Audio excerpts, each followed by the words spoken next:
నెల్లూరు జిల్లా కలిగిరి మండలం కుడుములదిన్నపాడు గ్రామంలో పిచ్చి కుక్క స్వైర విహారం చేసింది. తెల్లవారుజామున రోడ్డుపై నిలబడి ఉన్న సామాన్య ప్రజలపై పడి దాడి చేయడంతో సుమారు 15 మంది గాయపడ్డారు.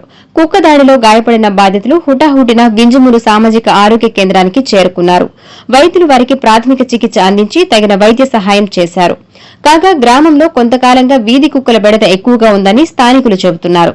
సంబంధిత అధికారుల నిర్లక్ష్యం వలన ఇటువంటి ఘటనలు పునరావృతం అవుతున్నాయని గ్రామస్తులు ఆందోళన వ్యక్తం చేస్తున్నారు.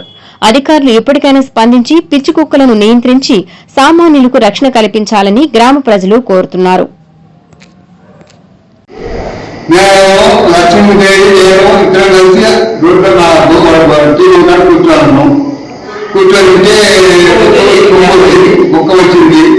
కుక్క వచ్చిన తర్వాత మా తమ్ముడు కూడా అన్నా కుక్క వస్తుందని చెప్పిండు. నేను చెప్పి పడేసిన టైంలో భయపడి పడేసింది. పడేసి ముందు చెప్పి చేయి కొట్టుకుంటుంది. ఎత్తిన తర్వాత మన చెవి కొట్టుకున్నది. ఆ తర్వాత అమ్మాయి పడింది. అమ్మాయి పడిన అమ్మాయి తప్పించుకుంది.